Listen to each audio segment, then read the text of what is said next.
Here we are.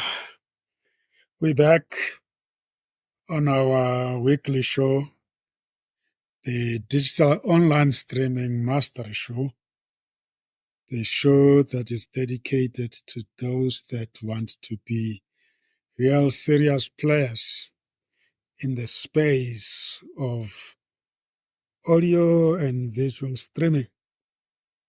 This is the show that is dedicated to our Train the Trainer program. And the participants in this show are our alumni, graduates of our Digital Online Streaming Mastery Show that we started in 2020 during the COVID times, when we realized that audio streaming and video streaming were becoming really the big industries, so to say. And of course, the emergence of podcasting in general and the digital online radio. So Commercial Radio Worldwide is one such radio. We will give you the context why we are where we are today. My name is Sam Zimmer. I am your host, and let me rather say one of the weekly co-hosts that present this show, Digital Online Streaming Mastery Show. I'm joined by those alumni, the graduates, members of Commercial that have invested so much of their time on this journey. And we are so glad that broadly at the Commercial organization, we are uncovering some new exciting territories. And the knowledge that we have acquired through this weekly series is becoming handy indeed. We are today talking about unit number 35, conduct 30, and the topic is mentoring. Unit number 34, conduct 29.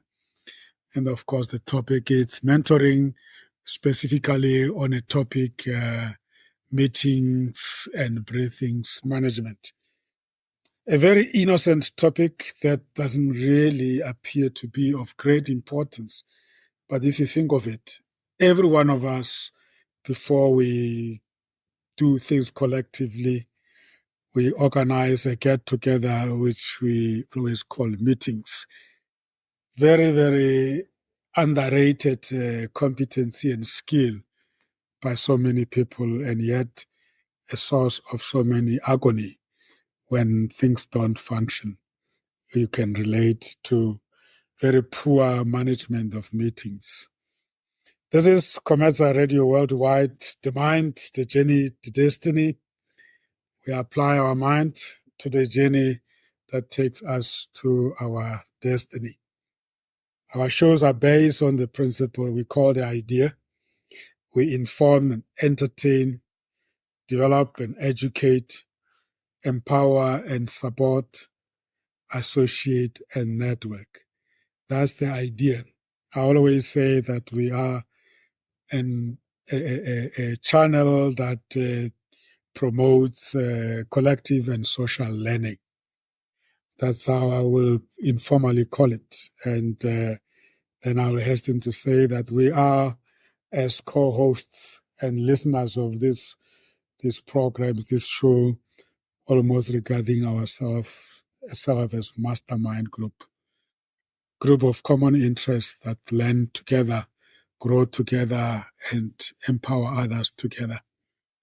I can see my brother and co-host, our resident co-host DJ Divesh is here. You can see Rapula is on the public platform. Rapula, I try to move you over. I'm sure you will ultimately join us in the virtual studio.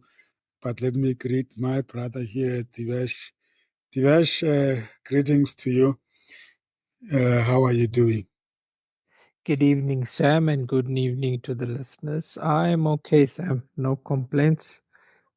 Somehow, though, the last week or so seemed to be jam packed with government doing some kind of conference or event or the other. I wonder whether they becoming more efficient in terms of what they want to do, or is it just that it's coming towards the end of the year and they need to spend Mm. some of the budgets? But all in all, it's been interesting. At least you get some good networking done. One of the aspects which we did touch on in our series of shows. And Mm. one of the important aspects we raised was when you go to any event, make sure you understand why is it that you are going to that event and what you hope to achieve out of that event. That being said, today's topic, indeed, once again, an important topic, as is most of our other topics, which initially sounds innocent or simple. But once we start to dig deeper into it, we unravel some of the newfound knowledge and add to the value that we've been offering in terms of the digital online streaming show. Looking forward to this evening show. Thank you, Sam. Yeah. We often just talk about you arrange a meeting with the guest and debrief them as if it's a press of a button and then everything else happens. Imagine if you are going to be debriefing a CEO of a Anglo-American. He's probably going to come with about 5 people, all of whom are the lieutenants or the administrators in his office. And all of a sudden, you don't just have 2 eyes, 4 eyes, but you have 4 eyes plus many. And all of a sudden, it's not just a conversation, it is a meeting. And we don't want our hosts of shows or people who convene shows or what do you call it, anchor shows, find themselves lacking in this space, because even if you have people supporting you and doing this for you, you're still the main person and you still need to know what needs to be in place when the actual meeting or the actual show happens. And in UNI diversion, many colleagues woken up to this very, very quickly when we started shooting very high during our training and inviting people that are really so big. I remember having to host the MTN chief of HR, chief HR officer. All of a sudden, you get the public of department, public affairs, marketing, wanting to understand how is this thing going to happen, what questions are you going to be asking. So then it just revealed to me that this is one aspect of the hosting of shows that can really determine the success and the failure of the show. When you bring such people, you think you're meeting one person in that meeting, and the meeting itself can be a deal breaker and a deal maker. Any reflection there? Do you agree with me that the art or competency of hosting and managing meetings, which is not always the competency of your secretary, is you, the manager, who's manager of meeting, that has to be able to tell your PA and everybody else what you want and how you want it done. Divesh? Yes, Sam, just to start with the reflection, when you speak of the big guest, the famous guest, the guests, the type of guest that can make or break your show, it's Mm. important for our listeners to understand that as you go along the journey of becoming a successful online broadcaster, they need to be at a point where they are confident enough and prepared enough, have a good understanding of the numerous do's and don'ts which we've been highlighting throughout our series before they Mm. go and decide they want to have this very famous or potentially influential guest, which could make or break them. But that being said, yes, we make mistakes, we learn from them, and it's always best to do what we've always been saying on our show, is that you must plan. And Mm, for the meeting itself as well, like you have mentioned, if you look at a high profile person, they will have that support staff and support departments with certain levels of expertise, because they are not just representing themselves, they're representing a big organization. And that organization will have its own principles and be wary of safeguarding themselves, because as we've also mentioned in our series, that one of the benefits and potentially negatives of online streaming is that the content you produce has a potential to be outliving ourselves and be online and available for many generations to come. So it's very important that what you produce is of the best quality and it's of the best interest to our listeners, and of course represents our guests in the mm, best light, Sam. So yes, indeed, the do's and don'ts will guide, but experience is one of those things which is very important that our listeners must allow themselves to gain, uh, so that they can handle these situations where you're dealing with the team, and you mm, yourself can perhaps also have your own team who you can trust in to do the work that you mm. expect because they're representing you, sir.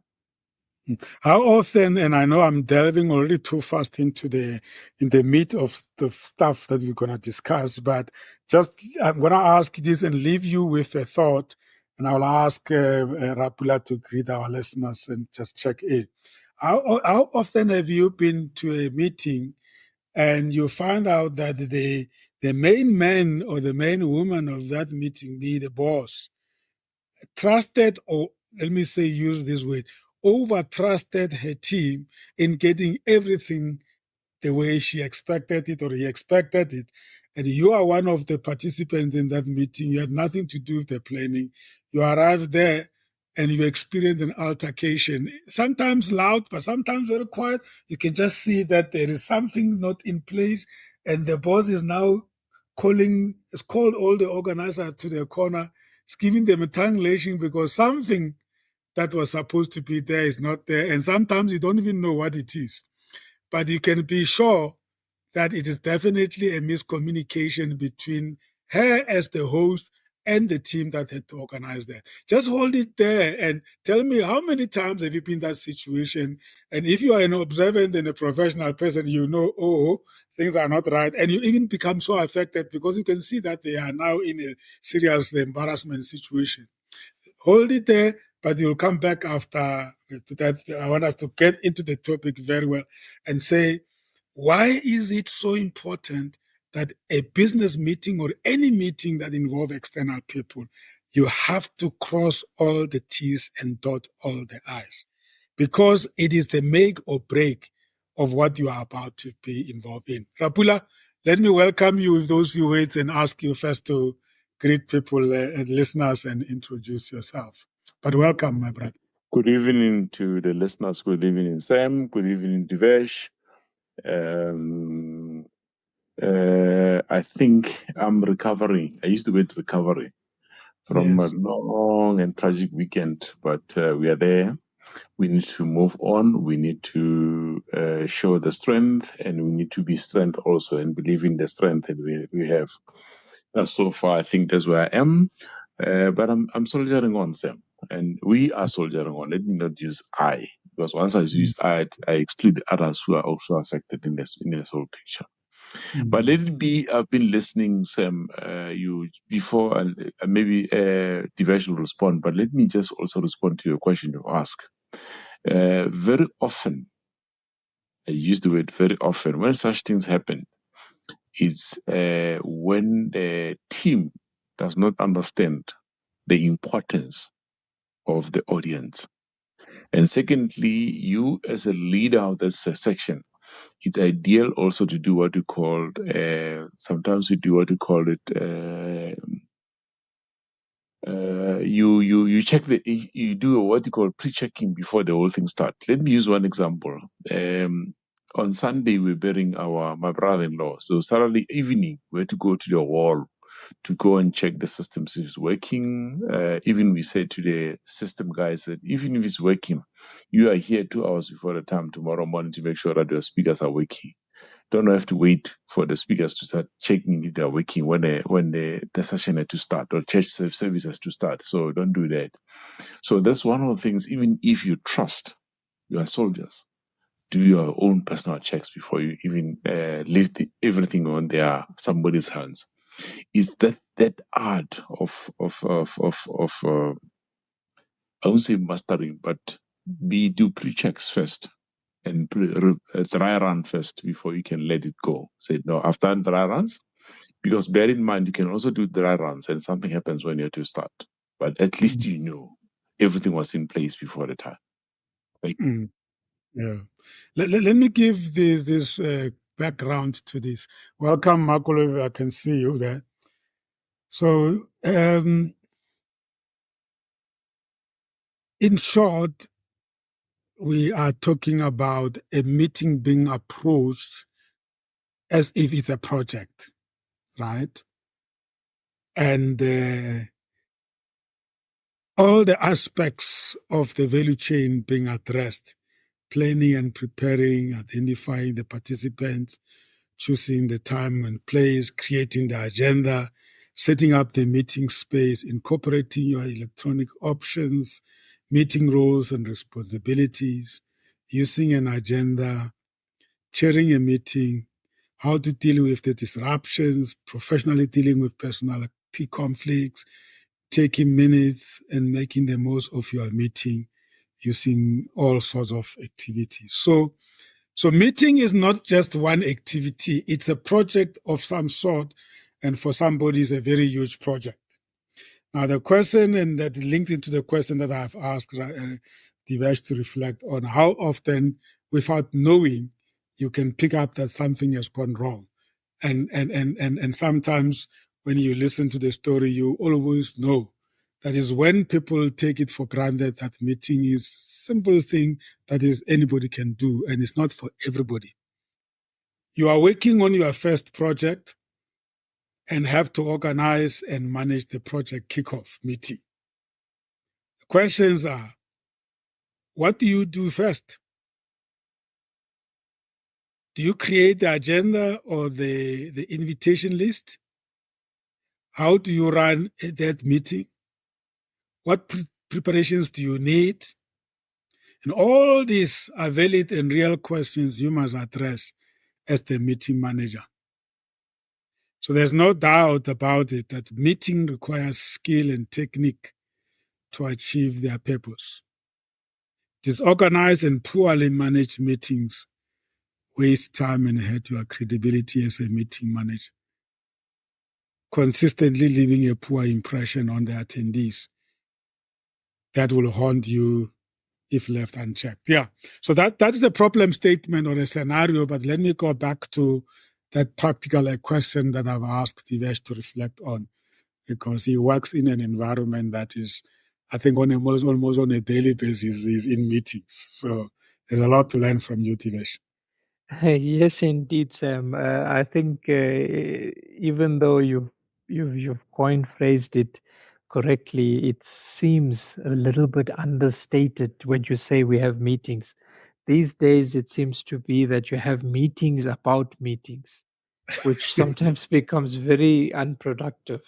But Yeah. to reflect on your actual question, it actually happens way too often in that you have been invited. Let's say it's a business meeting. You've been invited to a meeting. You can see that, firstly, if a person does not know what his meeting is going to be about and what are the key points that he's going to focus in on, i.e., he's not given you an agenda even. He's just called a meeting. He's decided how much time he's going to use for the meeting without knowing as well what is the actual issues that you're going to delve into in that meeting. That is already a telltale sign. And often, if he's showing up to the meeting late as well, and you are waiting there. There's a lot of people waiting, and no one knows now, is this meeting continuing, not continuing, because the chairperson of the meeting. And when I mention chairperson, we should understand that there's a formality about the meeting. So you've have got a chairperson and someone who's going to take minutes, so that you have a productive meeting, so that there's actions that comes out of the meeting. You're not just meeting for the sake of meeting. You want to actually achieve something. So when we go back to the point of what would be a process, indeed it's a project. It's got a start and an end date, and you've got deliverables that you want to achieve. And important in that project is who's the stakeholders. So for me, starting point was to identify what is it that your project is wanting to achieve, your meeting's outcome you want to achieve, and who are those relevant stakeholders that you need to invite to the meeting, and then you would go about actually crafting your agenda for that meeting, Sam. And often, Divesh, this also happens when the meeting owner, the boss, just asks the PA to organize a meeting, but doesn't sit with the PA and bring them into the picture as to what the meeting is all about, how the level of importance, because it's a PA, his or her job is just to do as told. And the poor PA start working on assumptions. I'm meeting the customers for a meeting in the boardroom. Please organize the meeting for me. Now, what they will do what is the obvious and the expected. They will book a room. They will fill up the diaries, and maybe organize coffee. In many cases, they will ask the facilities to organize coffee. And that's it. Then the clients arrive, and then what happens? You start to realize that you needed a projector, or you needed some flip charts, or you needed some handouts. But because the PA is not being made part of the planning and part of the conceptualization, the preparation really actually didn't happen. You just shouted the instructions. And what is wrong with that, Rapula? And how often this is the case, and how often the PAs and the assistants feel abused because they never get given full story. Hence, it is ideal, or hence it is necessary that when you give an instruction, repeat it and ask the person if he or she understands it. Is it a question of understanding, or is it a question of not having actually a plan? It could be one of them. It could be both. Yeah. It could be both. But there was no plan. Hence, we agree that like any mini project has got some logical things that is to be. If you have not yet developed a template that is almost like a framework of a meeting, because sometimes you get amazed that you'll find organizations that are running meetings every day and they're always having issues they pick it on the ground. They never thought of, let's sit down and really actually craft a template. yes. Yes. It's often an issue. I use the word an issue when you don't have a proper plan. I use the word proper planning. Because you underrate the importance of the meeting to your business. Exactly. Or sometimes you say, no, I'm used to do this thing, so I know how to handle it. Or you assume that the facilities know everything, because sometimes this thing of having facilities is disempowering some line managers, because theirs is just to walk into the boardroom. And if it's not in place, they go back to a facilities manager and shout. Yes. Yeah. And that's when conflicts start in the business. That's when you open a can of worms of saying, do you know, when you do such things, redo, and make sure that everybody who is part of the planning team understand where do we come from and where we're going. Or what we are about. And what you're about, and including what will be each one of us responsibilities. Let me read this way. I want you to stay on, sit on the Prapula because we are on it now. One of the preamble to a planning and preparing for a meeting that I want to read for you. The first step in making your meetings effective begins with your planning and preparations activity. Now, just underline the planning and preparation activity. That could mean a lot for many people, and I'm sure it's different from organization to organization. But what they say is common is, and as Divesh was saying, you must determine the purpose of your meeting. I think for me, this is everything. It is. If you don't know why you are meeting, how on earth you will know what you need to plan for the meeting? Yes. And then what yeah, anticipated outcome also of that. yeah, and often we are superficial about this, the purpose of the meeting. If you see, they say, "Tell me, you are inviting me to this. What is it about?" Yeah. You will find that they give you the outcomes of the meeting, but they don't really necessarily give you the purpose. Because the purpose will tell the magnitude of the meeting. Yes. If it's a budgeting meeting and it's a budgetary period, the purpose is clear. Right. There's a budget item that needs to be filled by the inputs from your department. That's not the type of a meeting that you can even start arguing about who should attend, because it's known fact. Whoever in charge of those budgets will come in, right? Yes. And then we'll answer who should attend. And then the location of the meeting. Here is where also we go. I've arrived in meetings, places, in companies. When you arrive, people are still looking for a venue.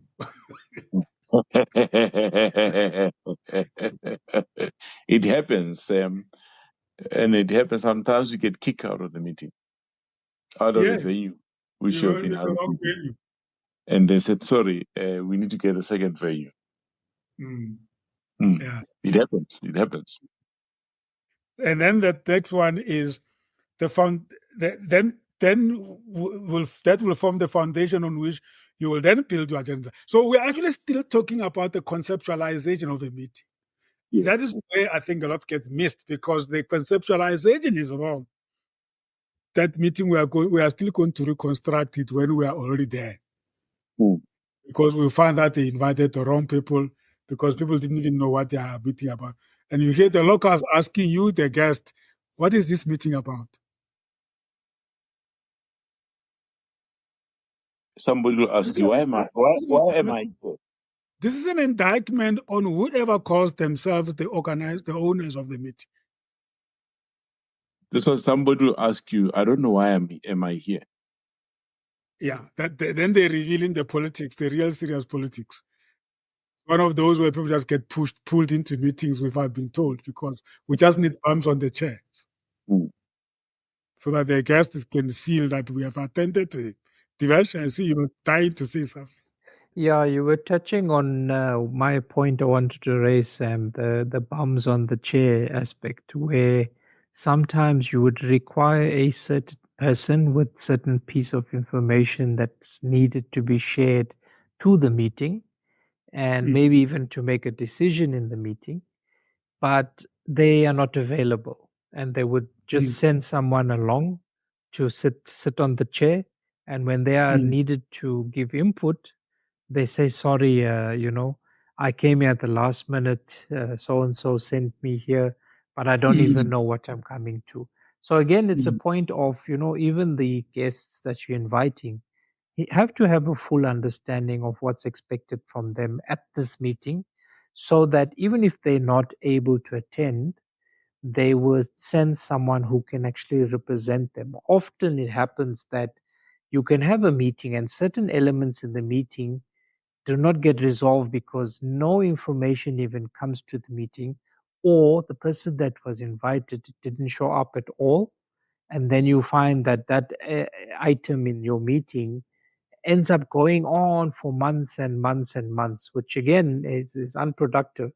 But I think it can be dealt with the point or the area that you're focusing in on now, where you plan and you clearly articulate what your meeting is about and who's involved in this meeting and what you need from them in terms of Mm, an agenda that you craft, so you avoid that issue. I've seen myself some agenda items that needed action by the next meeting. You'll find it's going on till the sixth meeting even, that agenda mm, item is not even being dealt with, Sam. So mm, indeed, I supported you in terms of how important that initial stages are. Even if you're mm, passing it on to the PA or whoever's helping you mm. establish this meeting, they need Yeah. to have a clear understanding of what is it that you're trying to achieve. They can set up a meeting, whether it's online or whether it's a physical meeting, because these days there's those Mm, options. Uh, um, then you have the meeting, and all of a sudden, half the people you needed in the meeting don't even show up because they were not available, or they had mm, competing mm. demands for their time. This day Yeah. and age, like I said in my opening, you can have so many meetings. Even at one point in time, there's 3 meetings going on, and every single one of those meetings is expecting you to be in those meetings. Thank you, Sam. And in some organization, you literally find people queue behind at the meeting points for somebody to come in, so they go in, and when they come, somebody's queue. Then you ask yourself, why are there so many people in meetings? But anyway, I think we have highlighted one key thing is your PA or whoever you delegate to. When you tell them to organize a meeting, they have a right to call you to say, sir, can we sit down so that I get a full understanding of what is this meeting all about? Because that is going to inform me in terms of what needs to be set up in the meeting. Are you going to have a presentation, or is it going to be a negotiation, or is it going to be an update, or is it going to be a brainstorming session? But if you are so busy to even sit down with for 15 to 20 minutes with your PA to explain to them how important the meeting is, and also for them to ask any question that they may have, then I think I have a problem in that I don't think we understand the role of meetings in our management of our businesses, because meetings are just not meetings. So if you have run organizations like Buntatera Mutla, where you the SAPSWA, and I was at the BMF, and your members tasked you to organize a meeting of the members, and in many cases, a agenda it must be done, and people must be identified that are going to be addressing, and the members need to know what the topic is and what we want to achieve about it. They'll tell you straight in your eyes in the presence of a guest when they arrive there. If wasted their time, they tell you that we are members here and you're wasting our time inviting us to something that doesn't benefit us. Any big experience from your side there, especially when you are working for public organizations? There's no diplomacy when you don't get things right. I'll tell you about the current. I'll tell you about the current experience with the TEMISA coordinated welfare organization. We have the board coordinating welfare organization. So we wanted to form the executive management committee constituted by a member organization representatives. So on its own, it was a new project, and therefore one had to conceptualize it before. And then in conceptualizing it, you have to understand, as we said, you have to understand the purpose, who's going to attend, where, and the time. Mm. So in line with what Divesh said, we met about 4 times without action. And they started questioning, we are coming here, we are meeting, and we don't see progress. Mm. And the next step I did, was to develop an action plan and shared it with them, and they approved the action plan. And thereafter, the action plan had got activities, responsibilities, and timeframes. So we Yeah. have given our meetings direction. When we go to the meeting, item number 1, progress, and then they report progress, and then they report successes and challenges, and the challenges then will form the basis for agenda items in the next meeting. Yeah. What is that? So you put together a system of conceptualizing and arriving at a piece of document that actually now makes people to move. Yes. And here's the thing. Let's bring the bottom line. In big organizations, meetings that do not produce are very costly. It's actually money. I mean, because if you take a big organization that is national, people fly, or when people are in meetings, something else has to wait. These are heavy, very costly staff members. You lock them in 2 hours meetings that produces no results. And you still need them in the next meeting because the first meeting did not produce the results. And people think, it's okay, we can just reschedule. No, it's not okay. This person, if you take their salaries and divide them into hours and you determine their hourly rate, then you get a message as to how much money you have just spent.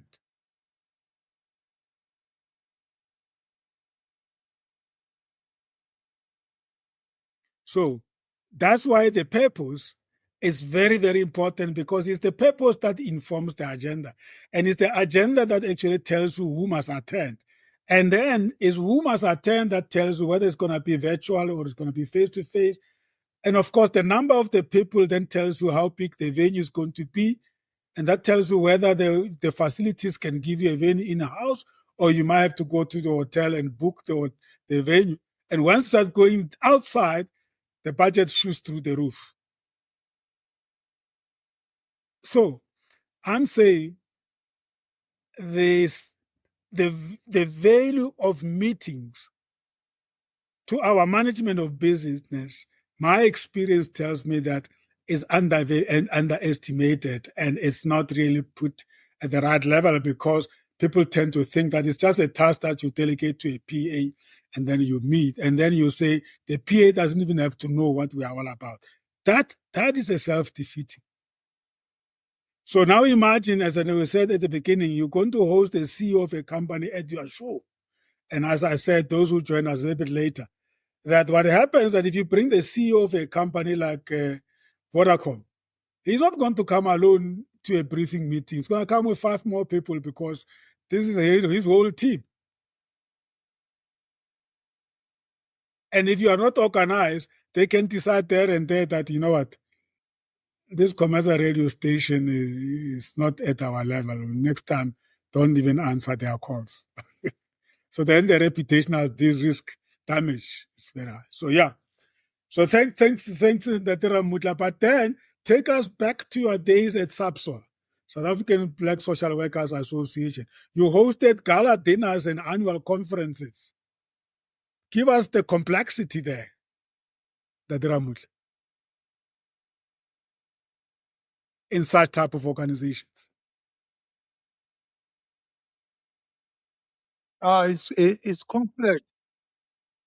It's complex because the first thing you have to do for a gala dinner, fortunately for me, I was the president and I was the person who informs the agenda of the gala dinner. More often than not, it is me who, within the theme of the conference, who addresses the audience.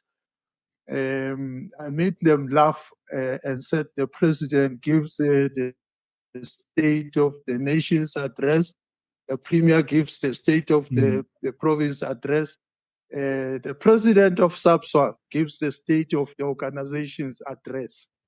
So yeah, the purpose of that dinner then is for the president to outline the successes and to outline the challenges and to come up with the strategies to deal with the challenges, which will form then the agenda for the whole year, which will then identify certain key areas that need further attention for the next year.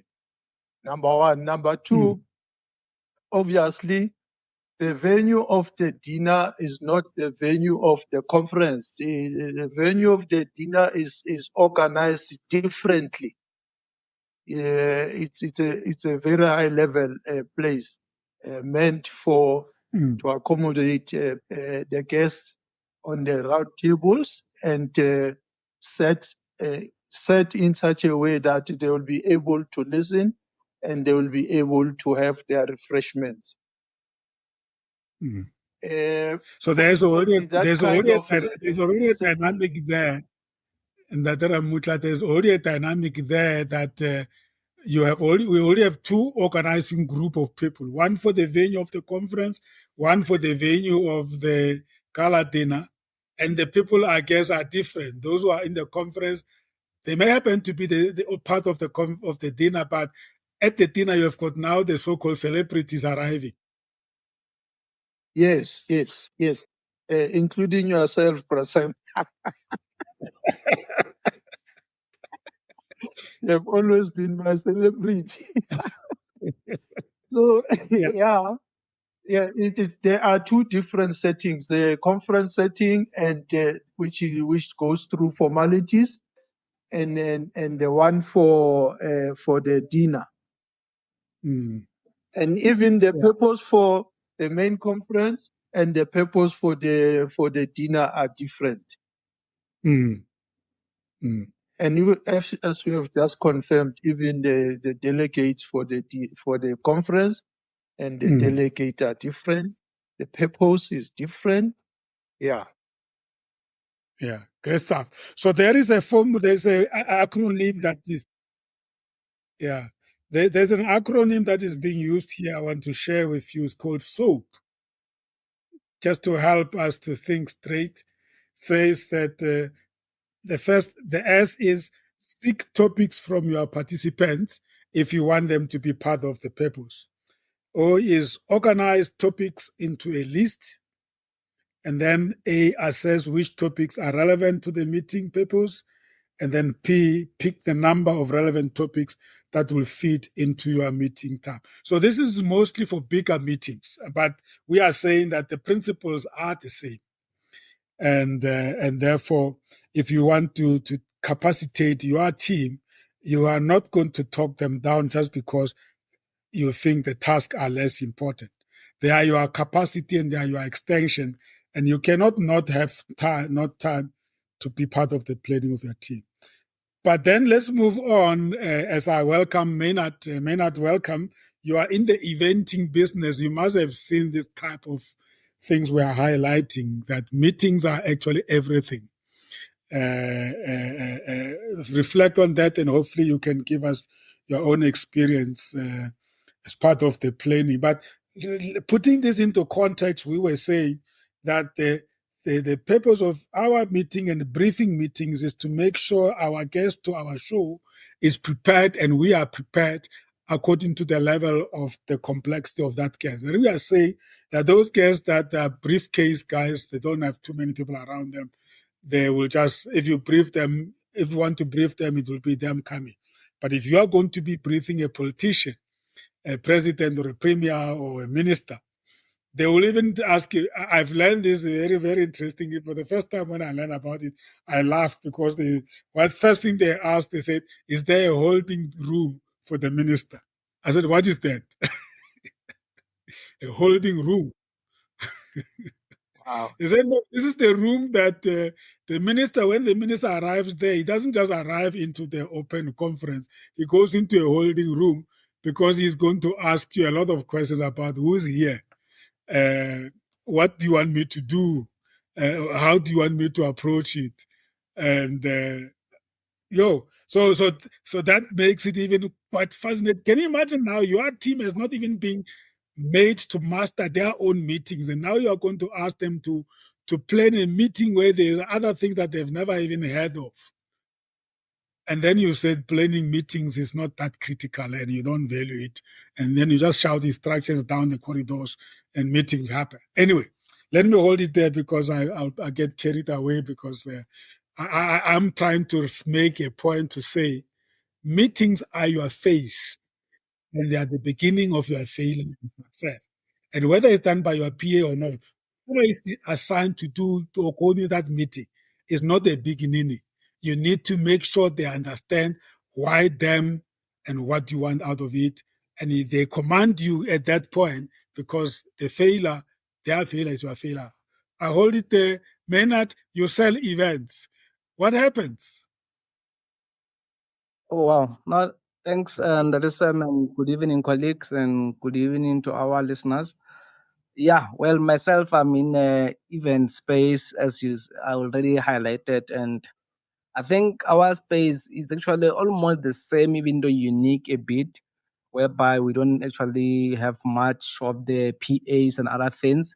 So in our structures, we only have like an executive committees whereby you have got your chair, your deputy chair, and the SG, and maybe the coordinator here and there.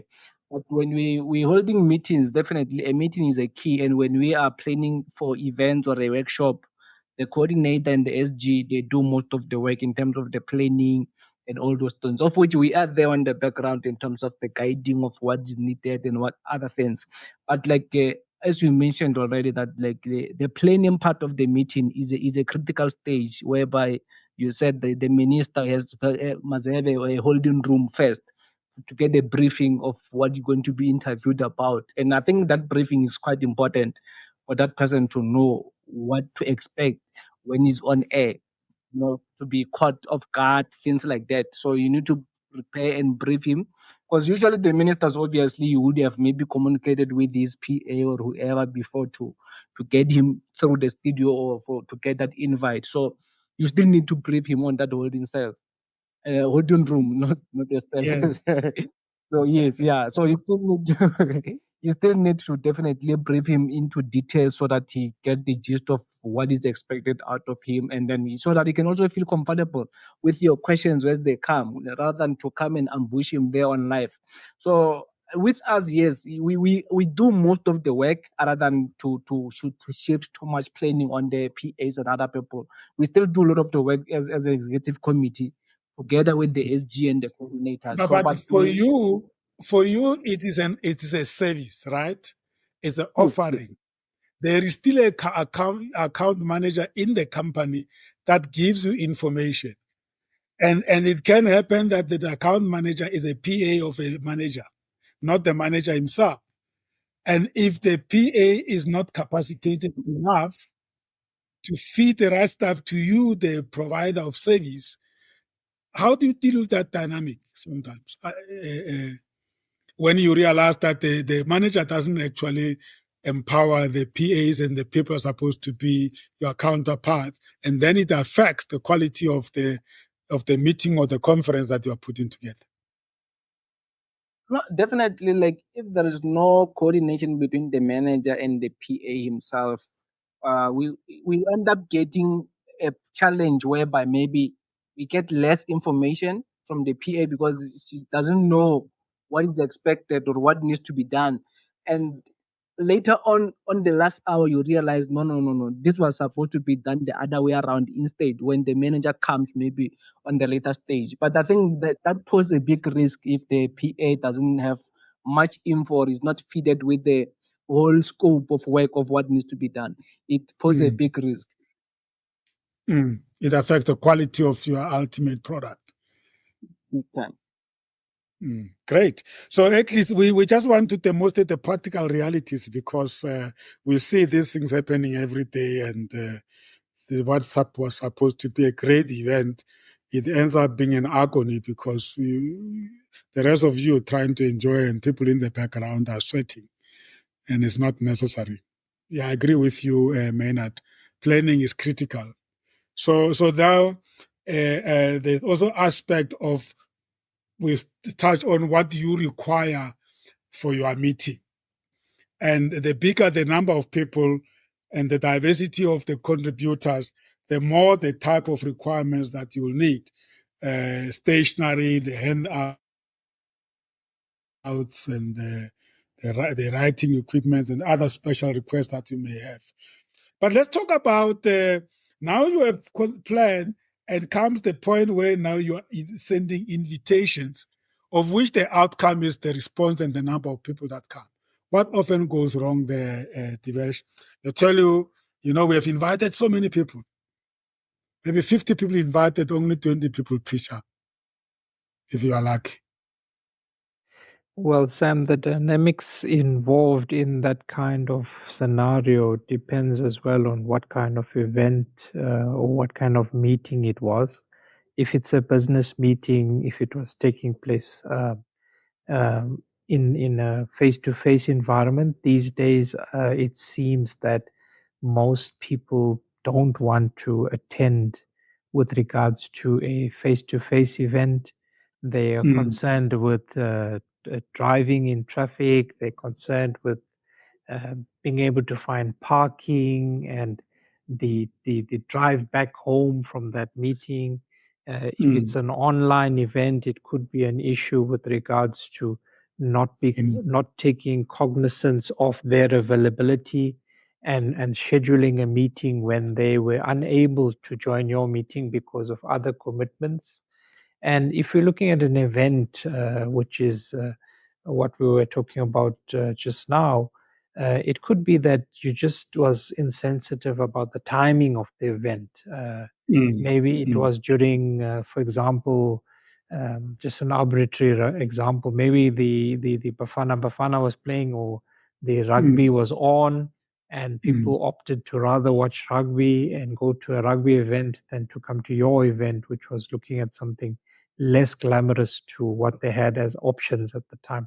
So it could be many other things, but to the topic of the evening, it all boils down to having a full view of this meeting and how you go about planning it, what your venue is going to be, what the timing is going to be, who are the most important stakeholders that you want.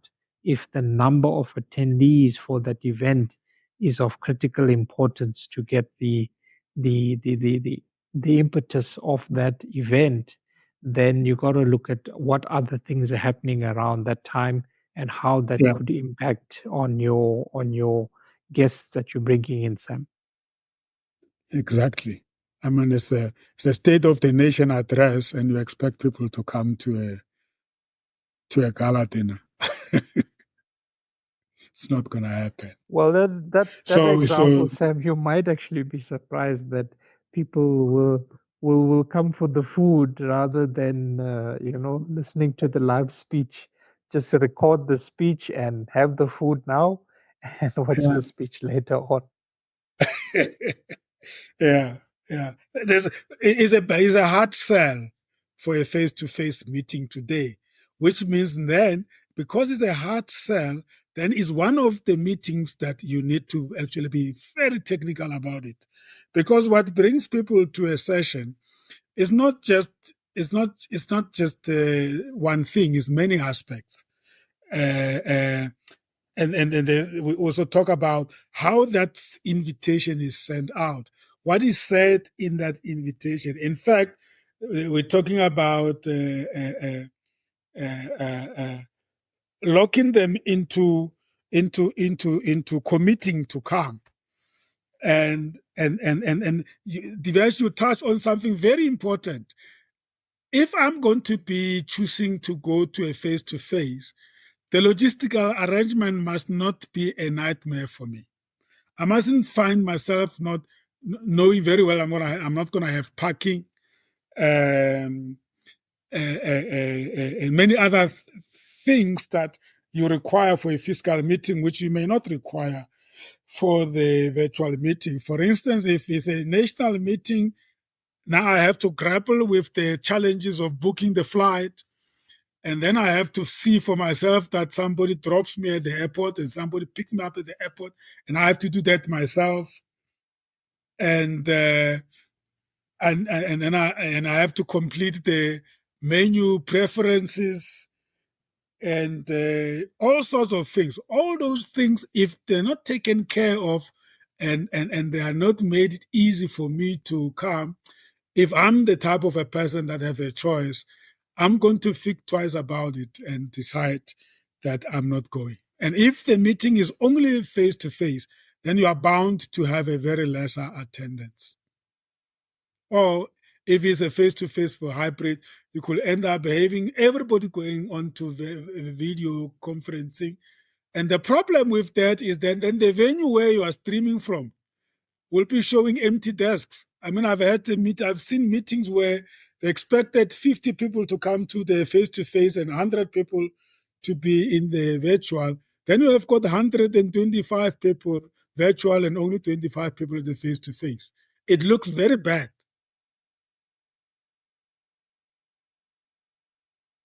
Hybrid is one of the meetings that are very difficult to confirm, especially when you are concerned about the image you are going to be projecting through the video conferencing, because the video conferencing's focus is not on the people who are connecting virtually, it's on the venue where everything is happening. And if there's no action there, it affects the quality and the energy of the people who are connected online. Do you agree, Rabula? I agree. I've attended one or two with hybrid, and the similar thing happens. So what you do, you need to have a very clever video person, where when you realize there's so many desks which are empty, only focus where the desks are full only. The other areas must just leave it. Other than that, you're going to end up having an issue of an empty conference or empty meeting at the physical presence, while on visual you've got plenty. And once that's happening on visual, you've got plenty. Probabilities of visual being listening becomes a little bit dodgy. Yeah. Of course, it depends on the type of a meeting. If it's a conference where people are learning something, it's okay. But if it's a meeting where you're going to take business decisions and all things, or you are selling something or whatever, so it might not be. But anyway, the fact is that you must know that today selling very face-to-face meeting is harder than before. And therefore, the way you go about it, it needs a meeting about the meetings. As Divesh was saying, that there's a lot of meetings about the meetings. And you must have somebody who's an attraction that is going to make people to come so that they can network. And if you don't have an attraction, then you are not going to get it, that Ramudla.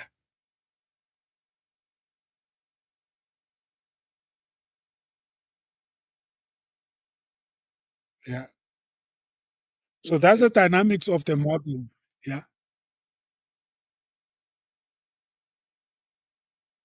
Yes, the Ramudla.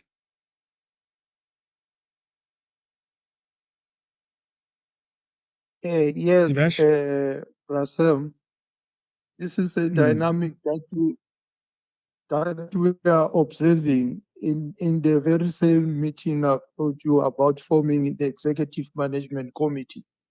Some of the members gave apologies, but they said they are available on a WhatsApp call, and therefore we gave them that opportunity. When it happens for the second time, them be involved on a video call, the rest were saying, "Why are we coming? The others are not coming. Let us somewhere do it a video call, and we don't have a physical meeting." So that is a dynamic that comes with the hybrid. But from my side, I was very happy because everybody was participating. But with the people that were coming physical, they were saying we might as well stay home and have a video call meeting. And already that is a reflection for you to make, because there's a reason why people choose that. There's something that's not appealing for them to come face to face. And if they go for convenience of being on a virtual, you as the organizer, at the end of the day, either way you're having a meeting, but what is important for you? If you want a vibe in a face to face, as I was saying to Divaj, you're going to have to be technical. You're going to have to think very deeply and seriously about the things that will make people to come and the things that will not make people to come. For instance, some people say introduce games on the face-to-face. Have a nice refreshments at the end of the meeting and for networking. More than that, have a crowd pullers. We have so-and-so will be present. Divesh?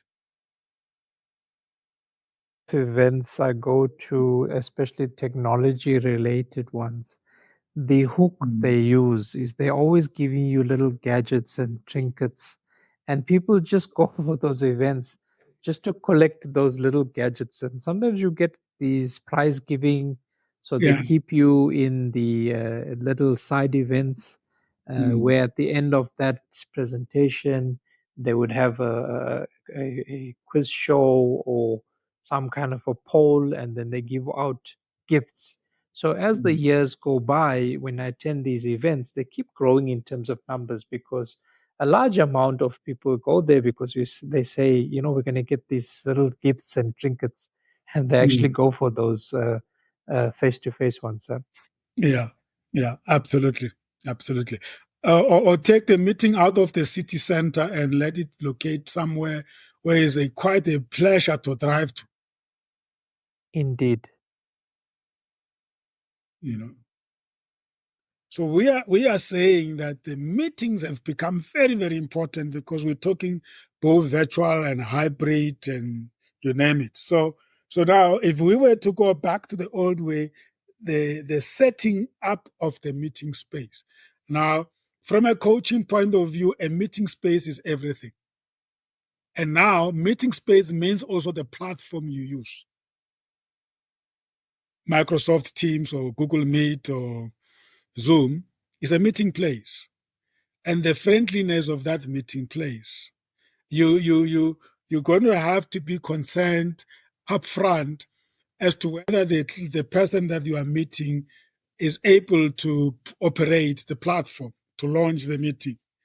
If not, you're going to have to make sure that they have somebody next to them that is going to troubleshoot. The same way you will set up a face-to-face venue is the same way that you will set up a platform. Michael is on the line. He will share with you some of the sometimes surprises we have. When you think you're ready for the meeting, you get onto your platform and your computer starts refreshing. And it needs 5 minutes to refresh, and you came in exactly top of the hour to start the meeting.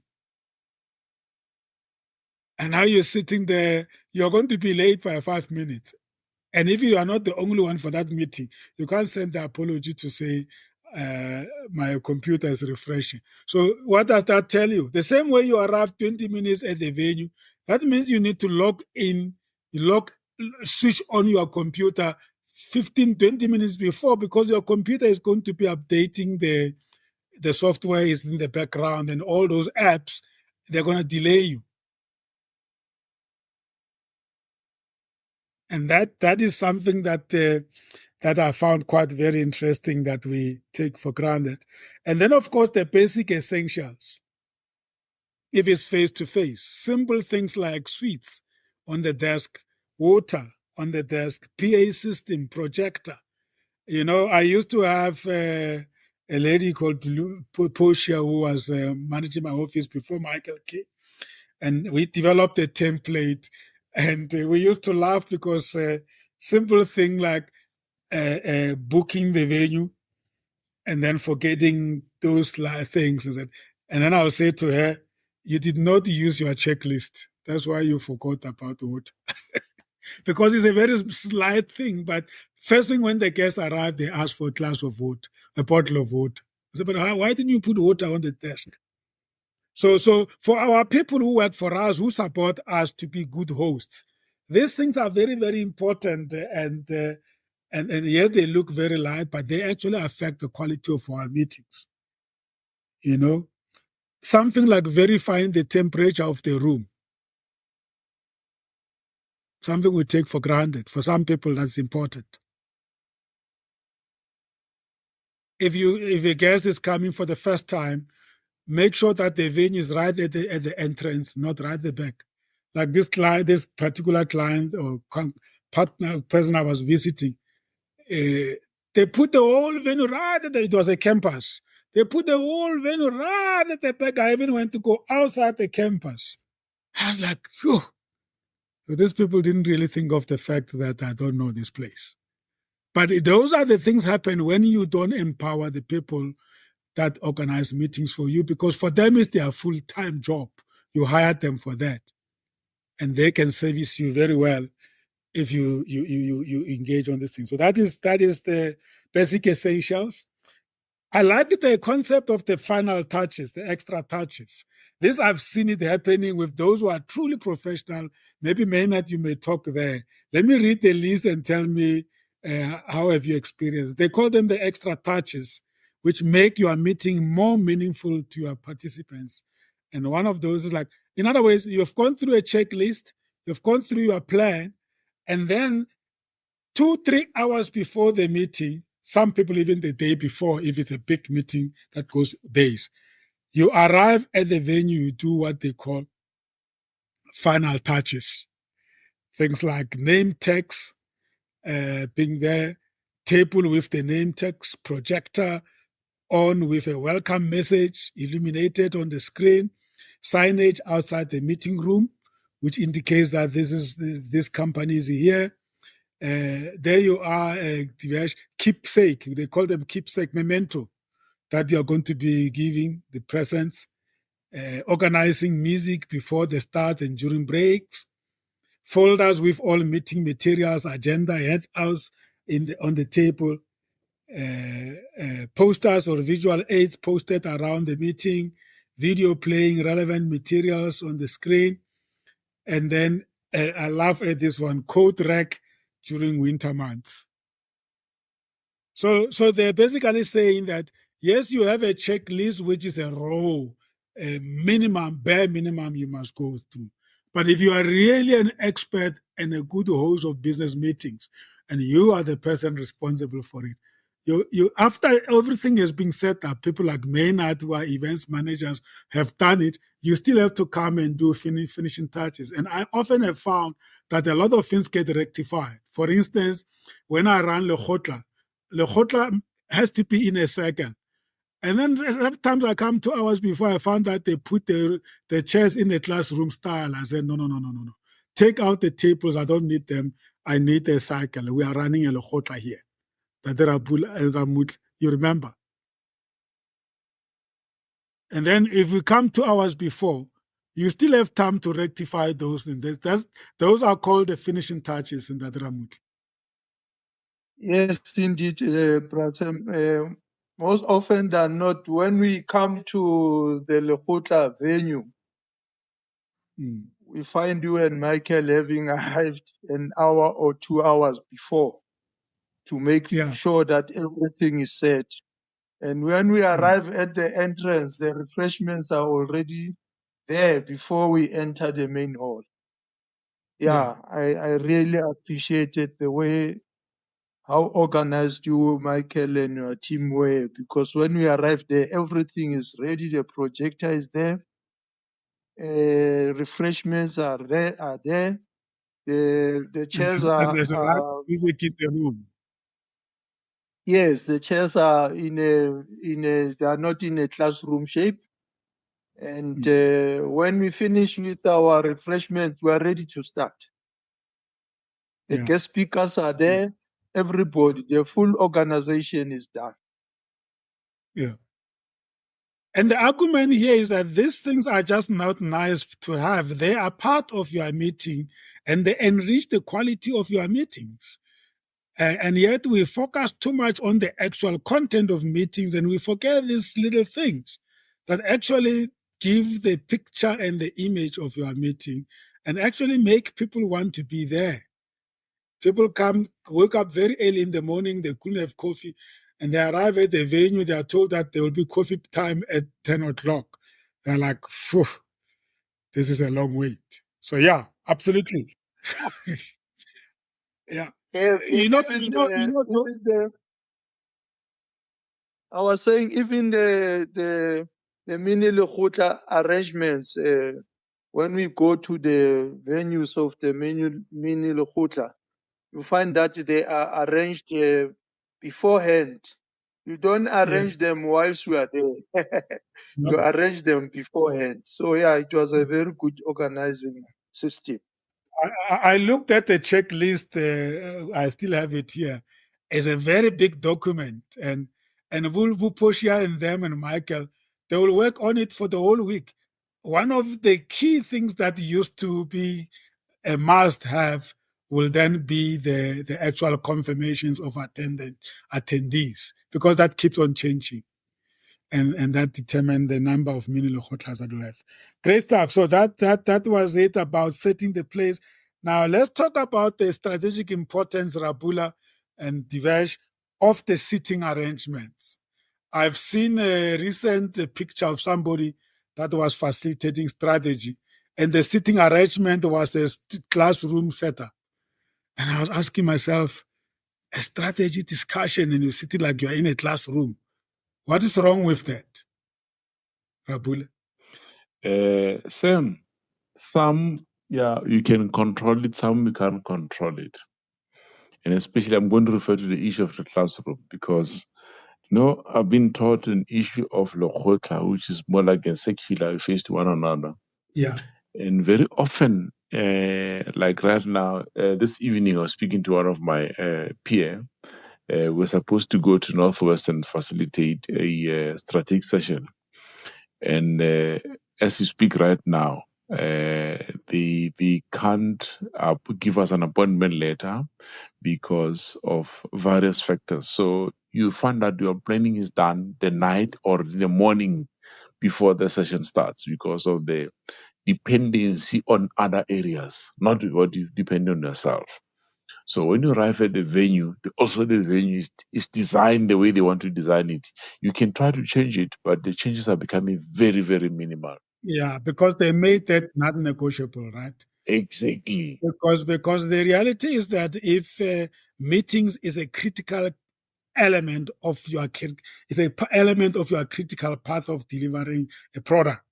Exactly. Right at the beginning, when you are negotiating to be brought in as a facilitator of this session, those are the things that you put forward. Yeah. Because of the nature of the meeting, we can't have a classroom shape. We need a U shape or a C shape or a T shape. These things are psychologically researched. They have an impact on the outcome of that type of a meeting. So what we do to bridge that gap, we create what we call commissions. And on commissions, we create what we call C cycle. These are breakaways. Yes, on the breakaways. And we make sure that on day one is only your what you call the stakeholders making a presentation to how they're going to support your strategy.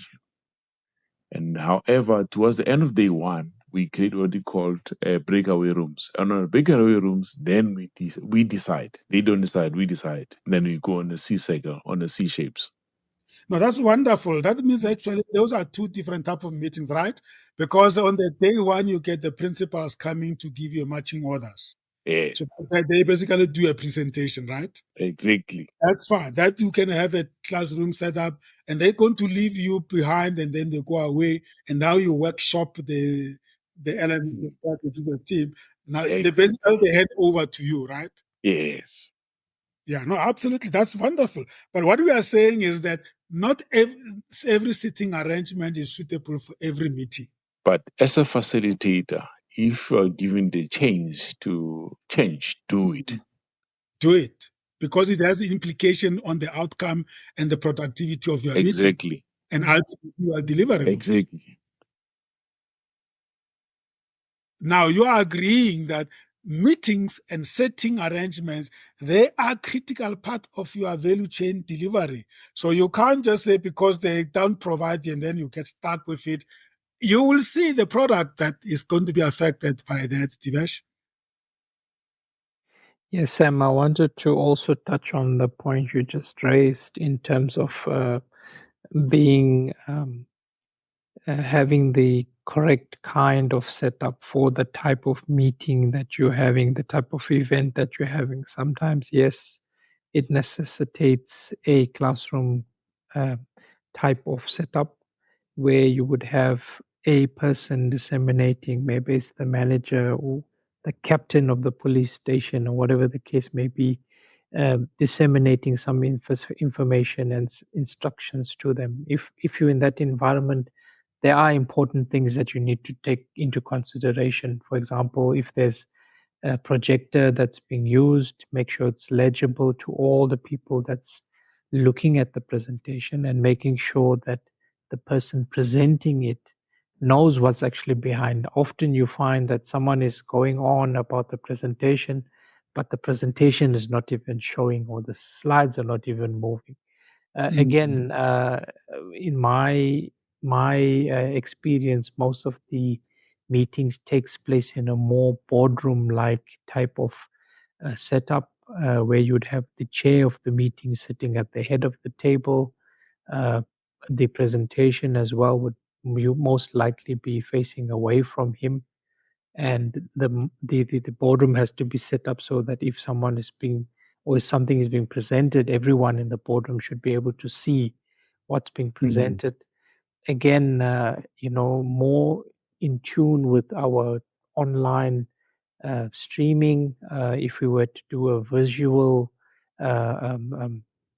video type of stream, and you've got a guest on your show, normally you would have the kind of setup where it looks like a lounge or a lobby, where you've got the chairs not necessarily completely facing each other, but they're kind of facing the camera, but also facing each other to a point where you can have your conversation, be comfortable, but also have that level of engagement with your online viewers that you would have.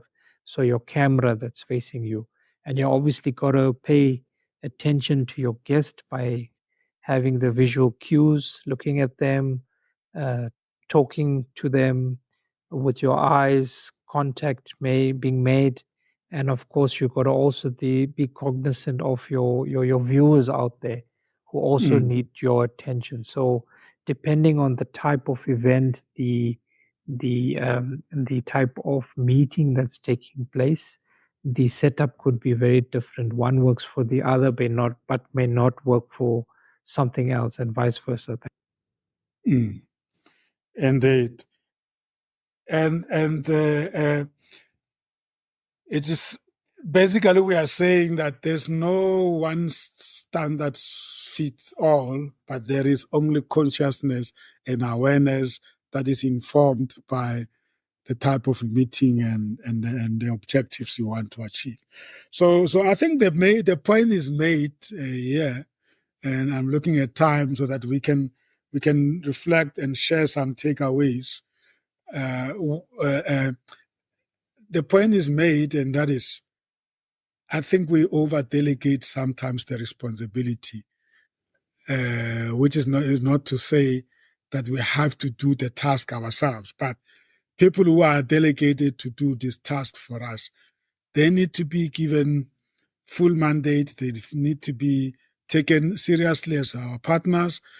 They need to be capacitated to be able to even know what our different kinds of meetings require. And at that time, when you ask them to do that, forget about the fact that they are just secretaries or PAs. You have assigned them something that is critical to your business, and that is, you are going to meet somebody that is important, that maybe is even going to sign a big check, or they're going to consume your product as you deliver it. And they do have their own preferences, and they do have their needs, and they do respond to a particular kind of a setup. So for me, that was an enlightenment as I was sort of like putting some of these things together, preparing, and also reflecting on my own experiences within my own organization, but also prior to me being self-employed in organization where I see, especially when they are big organizations, that your individual preferences don't matter, and sometimes is what actually compromises the productivity and the growth of managers and operatives. So those are my closing reflection points. What I have got a couple of worksheets, but we won't have time to go through this. I think in the initial stages when you are inducting people into becoming aware and competent on organizing meeting, you might need to introduce a number of checklists, templates, guidelines, and frameworks until they are able to know the basics, and then they are able to become creative and innovative. As long as you engage them in a meeting about meetings. I like that, Divesh. Meetings about the meetings. Well, in the true sense of the word, Sam, that meetings about meetings is usually unproductive. But uh, I get the point that's being raised that especially in the online environment, which gives you some value propositions over and above your physical meetings, in that the tools available that can take minutes for you, generate notes about the meetings, generate action items, assign them to people who were in the meeting, and be able to track those action items even post the meeting. So there's a lot of value propositions. So when you say meetings about meetings, I think more in the sense of Of making sure technology. you, But yes, isn't that, Divesh, that you still have to decide that you are going to use that technology? indeed, Sam. But that being said, I think that option or luxury of deciding whether you want to use them or not, those days are slowly and quickly going Slowly away. disappearing. Yeah, now it's a must that you must get them, and Yeah. technology is being very influential and supportive in the one sense, but also it Mm. makes you a bit lazy Mm. in that it generates things, does things for you, but people should not get cognizant of that and get lazy that they don't Mm. check what is Mm. actually being generated for themselves. Mm. Indeed, indeed. And over your overall reflection, Divesh, and advice that you want to give to the listeners based on what we have discussed. Overall reflection from my side, Sam, is that like many of our other modules, planning is of the utmost importance. So the meeting in relevance to digital online streaming is equally important as other meetings that you normally have. The do's and don'ts, the knowledge we've shared is fully applicable to most of the online platform streaming environment that we would normally focus in on. That being said, I mean, even if you look at like I said, a video stream type of online program, almost all of these experiences we've shared is applicable. And you got to plan your meetings, the first engagements with your guest, dry run in terms of how the meeting would take place or the show would take place, and post the show you got to have a meeting to recap as to what went right, what went wrong, how were the feelings, what feedback you got from the audience or from the guests or from the listeners out there. Those are all important aspects. So you wouldn't necessarily just have one meeting for a show, but you would have planning meeting, post show meeting, after the show meeting. So that's very important, Sam. Mm. Mm. I mean, you are experienced, and both of you, Divesh and Rapula, with the VUT shows. I mean, we go as far as preparing a framework and then calling the guests and briefing them, and not only briefing them on the actual content, but also the platform itself. And then from the production side, we will even then do what we call connectivity testing, because one thing I've learned about technology is don't make assumptions. The platform we're using, for instance, requires your people to download the app or to register on the web browser so that when they log in, but sometimes you find people battling to transition from the public platform into the studio. I'm sure, Rapula, you had that little challenge today, but because you are used to the platform, you immediately realized that you needed to log out and log back in.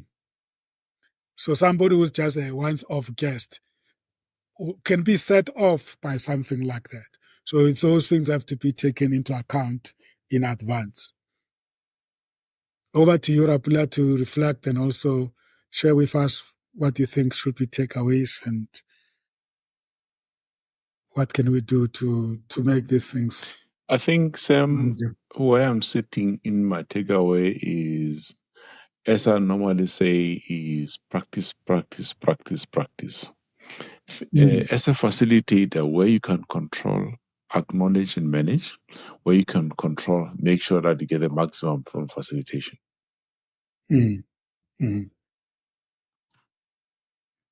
That's my take on it. Practice is what you think is that's your advice. You say Yeah, you need to yeah. practice this. Practice, practice, practice.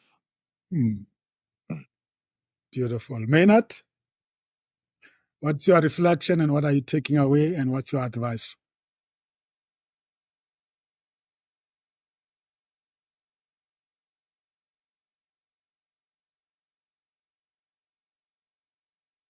Okay, Ndadra Mudla.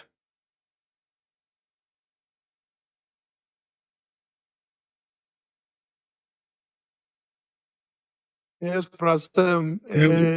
Mine is just confirmation that every meeting happens within a context. It happens within a context. What is it? What is the problem statement? What is the purpose?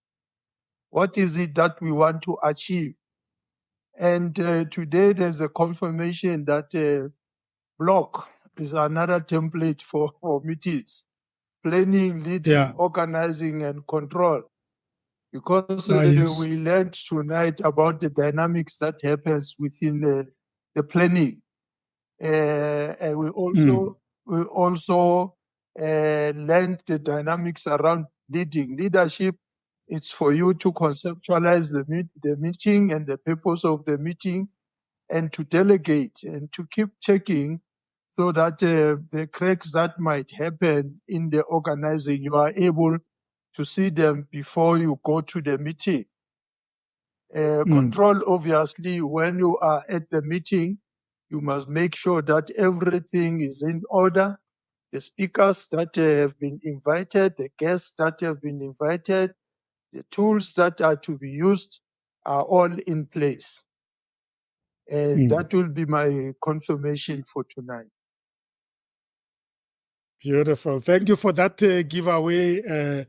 And Ndadra Mudla, PLOC, PLOC, planning, leading, organizing, and controlling. That's powerful. Thank you so much for sharing that with us. We all covered. I'm not sure if Maynard is able to check out what I've left out. Yes, Maynard, yeah? Oh, sorry. No. I just wanted to say, like, in planning this whole thing, like the dry run is also very key and very important to do a dry run before any meeting, crucial meeting or workshops. Yes, explain dry run for those who don't know what dry run is. Oh no, the dry run is just basically to go to the venue, maybe just an hours or a day before, just to check if everything is in order. Yeah. My experience of dry run is a real serious full day of doing exactly what you are going to do the following day at the tender meeting during my days at the bank, Rapula. With a coach. So for event organizers, Maynard, is you go and visit the venue and make sure that everything that you were asked to put in place is in place. That's your dry run, right? Yeah, no, in an event industry, that is your dry run to make sure that like everything in terms of your lighting, your speakers and everything is basically in order, and your stage is properly, everything, like from everything basically, for sure. Make sure that everything is running properly. Yeah, you leave nothing to Usually, chance. even if it's a festive event, kind of like your DJs, your artists, they also come on a day before to come and perform before the actual event. Yeah, yeah. But still, life happens. You must always have plan B. I've had during my days in the band, this junior band, amateur band, the vocalist tested the microphone. It was working perfect. When they say, let's go, start, the microphone was blocked. So what do you do? That's what like. Anyway, You always have that's life. the option Yeah. A. Yeah. Yeah, yeah. But I think what we have, the point we brought up here for me, what I like is we are saying that don't underestimate the importance of planning for your meetings, the importance of having guidelines, framework, and checklists. Because if those smaller things, if they do things go out of hand, they affect your delivery of your. You can lose money because of you not realizing the importance of the planning for your meetings. What we are not able to cover because of time is the meeting roles and responsibilities. You know, everybody that comes to a meeting, they shouldn't just be attendees. They must have expectations from them. There'll be chairperson, minute takers. Attendees have a key role to play. And then, of course, variations depending on the size of the meetings. And of course, the key aspect of meeting is the chairing. Even if you are two, one of the two leads the conversation. And often we don't talk about that. I mean, I had a meeting today with somebody that we have invited to hear what they offer. The meeting starts, and I never actually apply my mind to say, am I going to lead the conversation or am I going just to listen to them presenting me their product? Then I realized, but it's me who's looking for that product. Let me give them context. So you take the lead, not necessarily chairing, you take the lead, and then from there they get to hear what you are looking for. So chairing of meetings is something that we must not leave until the last minute. Because actually you can come into a meeting and nobody is prepared to lead. And then you have a problem. Because now you start thinking, you never thought you were going to lead. Now you realize that nobody's leading. Now you must start thinking about what do I do now? Where do I start? And you haven't even engaged with the purpose of the meeting. Then it becomes a wasted meeting. And then, of course, the other thing is dealing with disruptions, especially if it's a big meeting. The whole staff is meeting or the committee is big, is meeting, and there are egos. So how do you deal with that kind of technology disruptions as well? People don't put their phones off. They keep on checking on their phones and they keep on going onto their laptops. And this is your meeting. You invited them and you lose them in that way. And at the end of the meeting, they have not contributed anything because you failed to manage the meeting. And the other disruption is personality challenges, personality conflict. It's important to know people. It's important to know the characters and plan for them. Use people according to their strengths and their personality traits.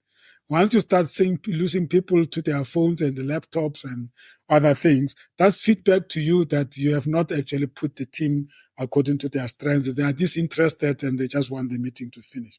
And some are that disrespectful that they will even just there and there just change and do other things. Another important point, and I know Divesh is going to bring technology again here. Indeed, there are a lot of technologies you can use to record your meeting, take the minutes, but not all technologies have been mapped against the minutes taking templates. So you still need to be aware that you need to then, especially in governance kinds of meetings. But even there, if you have technology platforms that are mapped against the governance and compliance, you get very good minutes taking by technology. But it's still your responsibility and your accountability, even though you delegated it to the gadgets. And then, of course, as I said, there are some worksheets that we could share.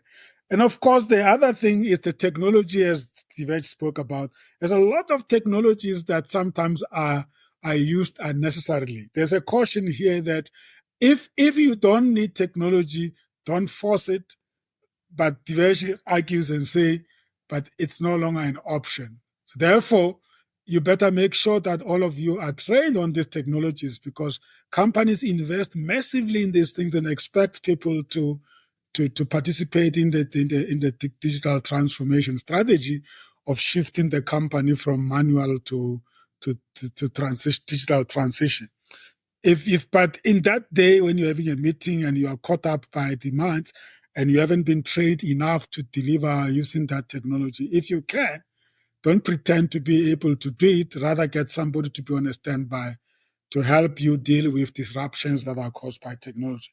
But also, you could have your team members who are so crucial for the meeting, but they are technologically behind, especially if they are looking in from a distance.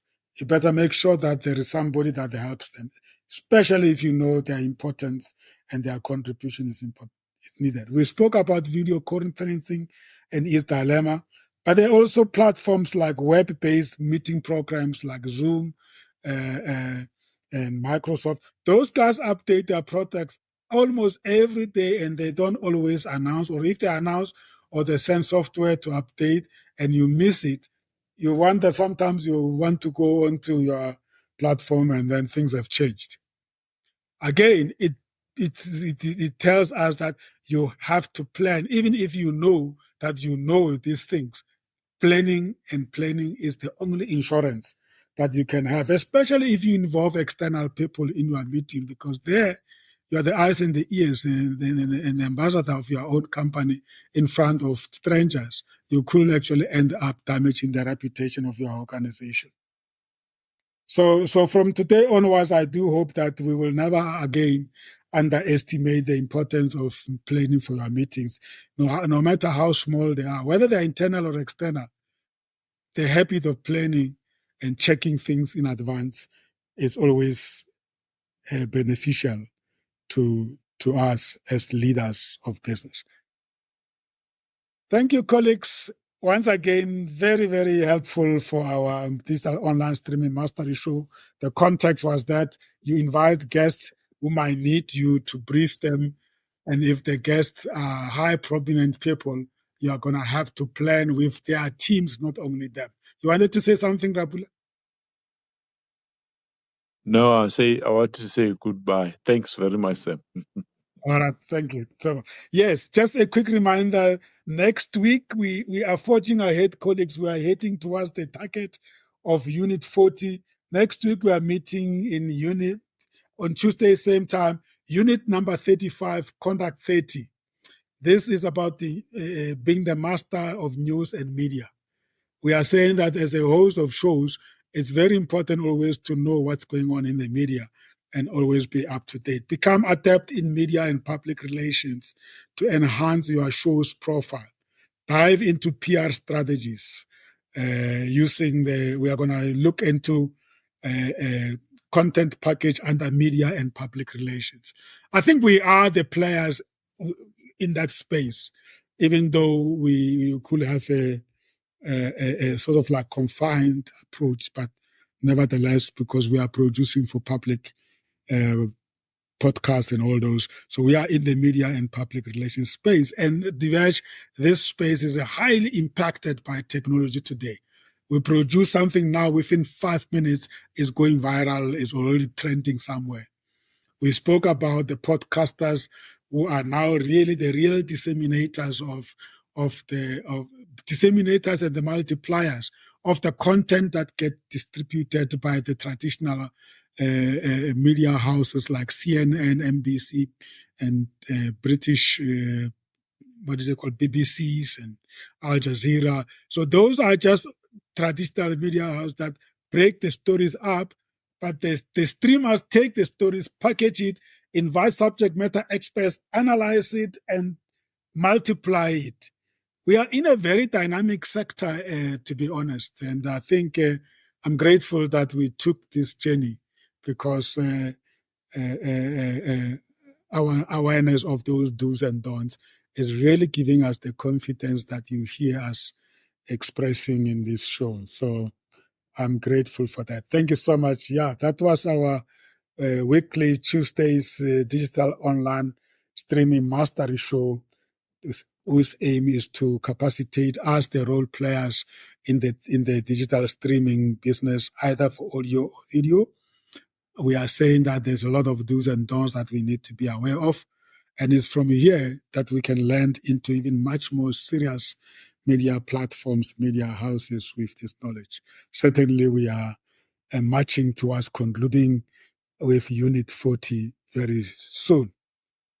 That was Commercial Radio Worldwide, the mind, the journey, the destiny. We apply our mind to the journey that takes us to our destiny. Our shows are based on the principle called the idea. We inform and entertain, develop and educate, empower and support, associate and network. That's the idea.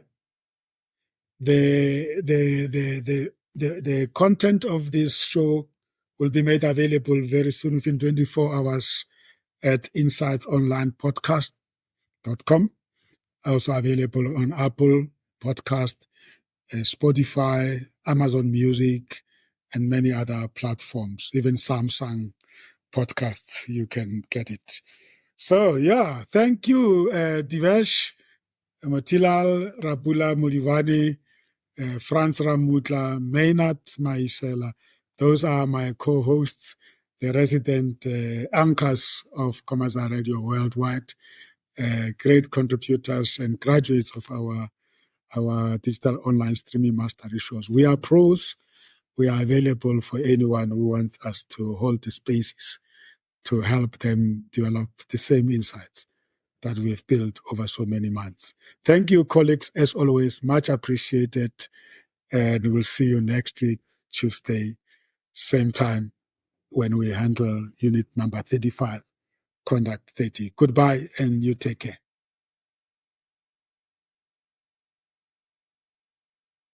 And of course, thank you to our listeners. You are always appreciated for joining us.